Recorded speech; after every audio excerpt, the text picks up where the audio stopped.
you still have the special teams contributor because the kid runs back punts too the same way Deshaun Jackson did. So for whatever you want to say about Chip Kelly, because people was like pissed off, these Philadelphia people, they was mad that he didn't get to go up and get Marcus Mariota.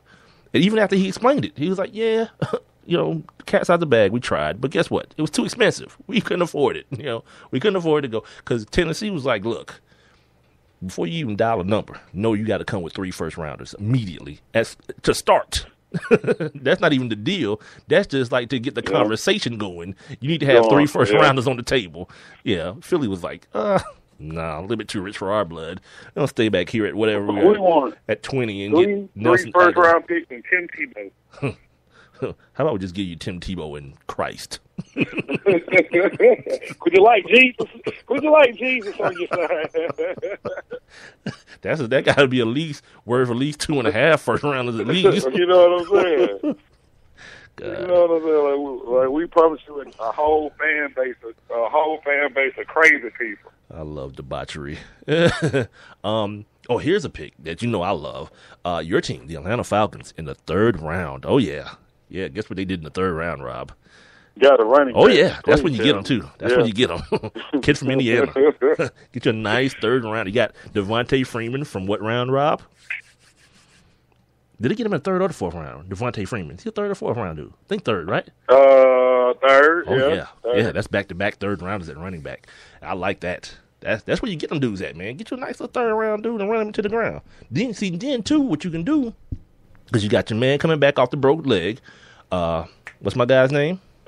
Anton Smith. Off the broken leg. You still got Devontae Freeman, and you got this new kid, Tevin Coleman. That's your running back by committee right there. And basically all of them put together makes 1 first round money. It makes first round of money. Yeah. Perfect. Yeah. Perfect. Yeah. Run that. Obviously, the Vic Beasley thing is cool. The Jalen Collins thing kind of surprised me. Excuse me, ladies and gentlemen, not Jael Collins, not him. Another kid out of LSU, cornerback, different guy, same last name. Much smaller, as a matter of fact, much smaller human being. For them to go corner again, I thought they would go offensive line here in the 2nd round. I don't know who was available because obviously I was recording. I was doing this at the time it was on, and I didn't go back and look and see who was available at the time they made the pick. And it was crazy. They didn't go offensive lineman until I don't know, 1, 2, 3, 4, 5 till like round 6, where they got Jake Rogers. Don't know where he's from. It's a 6th round pick. The last guy. I'm gonna lie. They got your boy in the 3rd round, wasn't it? What's my guy's name? The bad tackle. What's his name, dude? The black kid from Mississippi State. The bad tackle. Oh, is that Malachi Jackson? No. The kid from Mississippi State. Come on, dude. Pyre. No. Come on, man. This your team. The tackle. Mississippi. The kid got hurt last year, and then they had to move Jake Long back to left tackle. God, what is his name? Keep going. I know you're talking about. I know you're talking about. Find it and tell me. Yeah. Another one. Here's another good one. Tyler Lockett, kid from Kansas State. He's going to be up in Seattle. Kid that can return punts as well. And finally, the Seattle Seahawks are dealing with a wide receiver that actually got drafted, not a free agent type deal up there. The Leonard Williams thing is just bananas. Like, this is one of those situations where it kind of goes against what I believe, and I just talked about it earlier, about need versus best player available. But, god dang, if the best player available is the best player in the draft, you know what I mean? It's like you got Muhammad Wilkerson, obviously, but Lord have mercy. Now you got Leonard Williams and Muhammad Wilkerson in the middle of that line. Like, here's the thing. You got to beat Tom Brady. So I understand it. See, certain things have caveats to them. Like, and this is one of those situations. Like, everybody understands that. You know, that's why Ndamukong Suh is in Miami. That's why he's down there with God, what's the kid's name that plays defensive end down there? Jesus. The kid from the Canadian Football League. Anyway, that's why they got those two. I don't know that. They got you know what I'm talking about.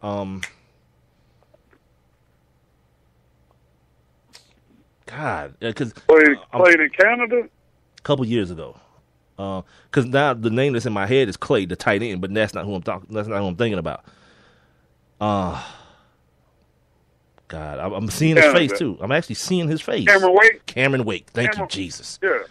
Oh, that's gonna bother me. That's gonna bother me so bad. Cameron, that's why you got Ndamukong Suh down there with Cameron Wake. That's why you got big like Marcel Darius and big Mario Williams up there in Buffalo. Now you got Leonard Williams and Muhammad Wilkerson. Like, because now they coming. It's been years and years and years. They just kind of let New England win this division every year. Every year New England wins the division. Now Tom Brady's getting a little bit up there in age, and people trying to put him on his ass now. They're trying to get defensive lines together that's going straight kill this dude every time out. So good for them, man. Hopefully the AFC East will be a much more competitive division this year. New England had like 5 million picks. Like, I ain't even highlight none of their picks. I just highlighted the team name. I think they had like 11 picks in the draft. Like, what else is new? You know, this is what I'm always talking about, man. Get as many as you can, because that way, like, if you blow half of them and they ain't no good, guess what? You still had 6 pretty good picks in a draft that's 7 rounds deep. Yeah. Right. They do it right every year to me, dude. Like, so you can talk about, like, oh, they missed on this person, and they missed on this person, and they missed on this person. Let me tell you who they drafted, dude. Because I just heard today. They drafted, where is it? They didn't even draft him. No, they signed him in free agency. The kid that played quarterback for Michigan, Devin Gardner. They signed him as a wide receiver, dude. Yeah.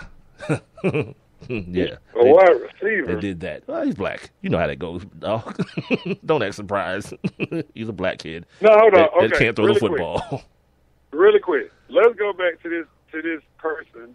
Are you talking about Lamar Holmes? Lamar Holmes, yes. Badass Lamar Holmes. Yeah, he went, no. And I'm sitting over here racking my brain. He actually went to Southern Mississippi. Southern Miss. Not Mississippi. Sorry, dude. One of those damn country ass It's all schools. the same thing. It's all the same, but yeah. Basically, yes.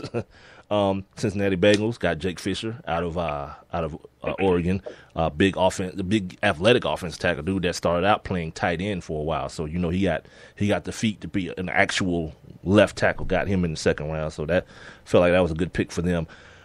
Oh yeah, bad news for your boy too. What's my guy's name? The kid Jarvis Jones.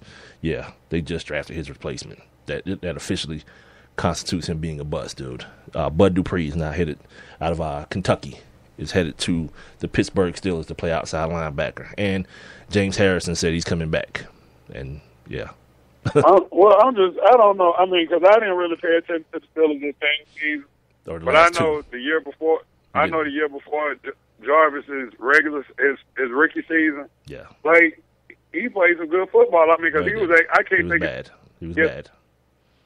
No, not his rookie season. Yeah, he was bad. Yeah, he didn't get to the quarterback. He may have had 1 sack or something like that. Yeah, and then he ended up getting hurt. Yeah, it was bad. He didn't even finish the season. Yeah, it is official now. But that's what I'm saying, because I'm talking about earlier, like, he was actually competing for whoever owned that position. Like, he was playing good enough that he was competing for that position. Yeah, because he was a high draft pick. But he didn't produce. He didn't give him no production. Yeah. That's why they bench his ass. And now, see, that's what I'm saying. This CBA now, you ain't got time to play with nobody. It's like 3 years, you got to show me something. Really 2. Because going into that 3rd year, we got to be figuring out what we're going to do with you for the rest. And if in the first 2 years ain't nothing showed up on film, yeah, guess what we're going to do? Back in the draft. Bud Dupree, you're up next. Immediately. So, yeah, it's a tough road, man. He got checks, though, so good for him. Big Sammy Coates out of Auburn. He's up there with Ben Roethlisberger now. I'm just pointing out names that I know. T.J. Yeldon, 2nd round. See, he's a 2nd round running back. So, kind of. And then the 2 is Jacksonville. So, you think about them. You think about Toby Gerhart. I read today that Jacksonville had actually tried to move up to get Todd Gurley or the kid that San Diego got, but they decided not to do it. I ain't mad. Yeah, they came back and got T.J. Yeldon. I don't know, to see another dude that split carries, so it's kind of hard to. And then even in splitting carries, he was hurt a lot at Alabama. Mm-hmm. But you still got the Great White Hope, Toby Gerhart. You got old Shoestrings from Michigan. I can't think of the kid's name now. The kid that played quarterback at Michigan before Devin Gardner, down there playing running back, actually had a couple 100-yard games. Like while nobody was watching, had a couple 100 yards. You said at Michigan? Yeah, the kid that played quarterback. The kid that played quarterback. Yes. Robinson. Yes, Denard Robinson. Yes, Yeah, see, while nobody was looking, Denard Robinson had like 300 or 400-yard games toward the end of the season last year. I swear to God that happened. I had no idea. Yeah, I swear to God it happened, dude. He had like 300 or 400-yard games at running back for the freaking. Because guess what? Because he was never going to make it playing quarterback. Because that's all the hell he did was run anyway. Not, dude. That's all he did. That wasn't going to happen. But he was a hell of an athlete, Yeah, so they got him. They got T.J. Yeldon now. What else did I see? Rashard Green, the kid from what's his name's favorite guy? Jameson's favorite guy. He's still in Florida, in Jacksonville. So they had a nice little, for whatever it's worth. I don't believe in all this grading in the draft and all the kind of crap because you won't know until like 2 or 3 years later. But right. For what it's worth, I think I got this from Bleacher Report because all I did was like copy it and clip it. So they gave them an A. If this is Bleacher Report, they gave them an A on their draft in Jacksonville. And I kind of agree because they filled needs. Right? In that respect, I can see grading the draft. Like, did they fill needs? Did they get value at their picks? I kind of like what they did. Like the Dante Fowler things, and that's a win. You won with that one in the first round. If you pick it in the top 5, it's incumbent upon you to win, to get that right. You know what I mean? And like, you can't really. Mm-hmm. That's why I keep pointing back to that whole Jadeveon Clowney thing, and I'm on record saying that. Like, before it even happened, it was like, not a dude that I trust, period. You know what I mean? A dude that I felt like he was full of excuses as to why these things, and then everyone started, like, giving him the same excuses. Like, I told you guys about Draft Breakdown, right? I watched every game of his last year and half of his junior year. And Rob can tell you, like, during that not junior year, because it wasn't a junior year, it was a sophomore year, the year after Melvin Ingram left. Rob can tell you that I was all over Jadeveon Clowney before the big hit against the kid from Michigan, before everybody felt like that. Bubble. Yeah, before that was a thing. Not bubble. But even before that, we had plenty of conversation on the air about this kid and how much I love the kid. But then he started reading his own press. His junior year, he wasn't given the effort that he should have been given, and people were blaming it on people scheming against him. And by the third game, I watched every play. Me and my guy Alec Campbell. Yeah, well, nobody double teaming Jadeveon Clowney. They have to. They're blocking him 1-on-1.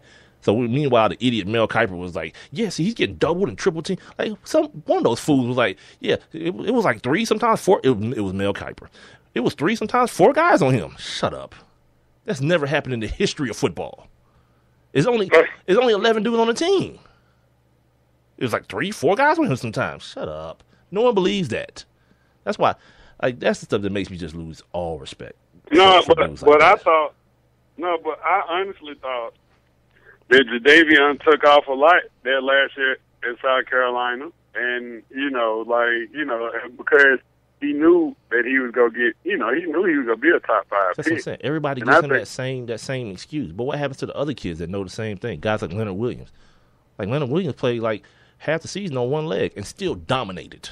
Against real double teams. But again, but like I said, I think dude was just trying to save himself. Yeah, then what happened? You know what I'm saying? Saved yourself, got to the league, microfracture surgery immediately. Broke, right. Out for the season. Yeah, play ball, man. It's football. Play ball. Let what happens happen. And, like, stop trying to put everything on Marcus Lattimore. That was as freaky gets.